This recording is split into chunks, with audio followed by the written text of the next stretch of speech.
Open a standard history textbook, and the story of the modern world usually starts in 19th century Britain as a coal-fired steam engine roars to life.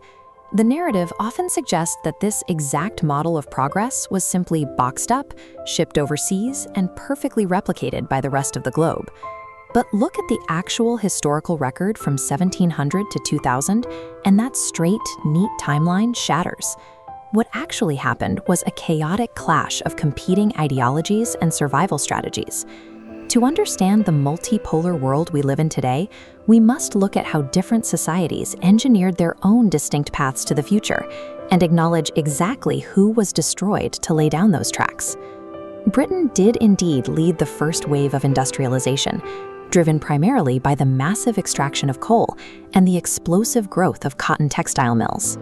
But this industrial boom brought with it a distinct bourgeois mentality, the aggressive belief that absolutely everything, land, water, and human labor, could be quantified, owned, and sold. This mindset collided head-on with the worldviews of indigenous peoples across the Americas and Australia. To these native populations, the air, the water, and the wildlife were shared gifts, not commodities to be cordoned off and priced. This extreme disconnect transformed Western expansion into a systematic campaign of cultural erasure, as states cleared native populations from their land to make room for commercial extraction. Western modernization functioned as an ideological conquest, forcibly redefining humanity's relationship with the earth through the lens of private ownership. By the 20th century, Western mercantile, industrial, and financial capitalism had aggressively woven a web of control across the globe. If we look at this map of colonial power, we see three distinct strategies of control. Settler colonies completely displaced local populations. Direct rule imposed foreign administration over existing societies. And semi-colonial influence allowed foreign powers to extract resources while severely compromising a nation's sovereignty. This relentless exploitation triggered a massive political reaction, the rise of modern nationalism. People stopped accepting their status as imperial subjects and began reorganizing themselves as sovereign citizens.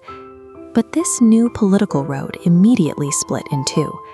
Societies had to choose between civic nationalism, which united people based on shared legal rights, and ethnic nationalism, which built solidarity by violently excluding minorities based on race or religion.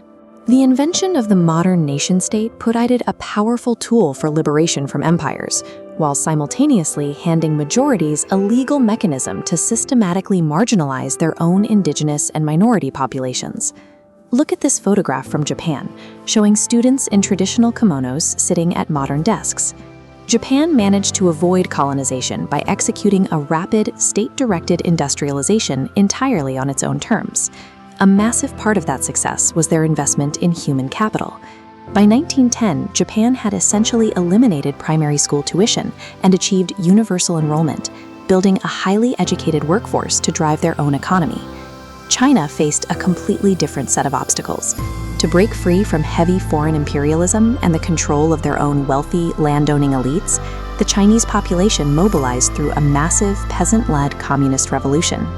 Decades later, the Chinese Communist Party managed to maintain its grip on power by pivoting once again, strategically integrating market principles into its strict political system to transform the country into a global economic powerhouse.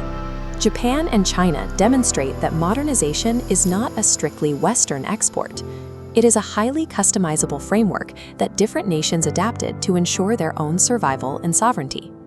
When you look closely at the last 3 centuries, the idea of a single, uniform march toward the future completely dissolves.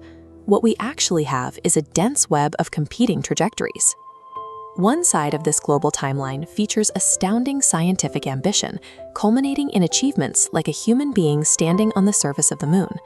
But that exact same timeline produced catastrophic violence. Unchecked technological progress and ideologies of supremacy gave us the devastation of the atomic bomb, and heavily engineered systems of racial oppression like apartheid in South Africa.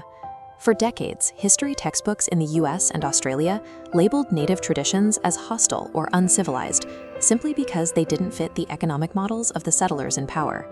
This suggests that the concept of a mainstream culture was less of a natural evolution and more of a definition imposed idos with the authority to exclude others.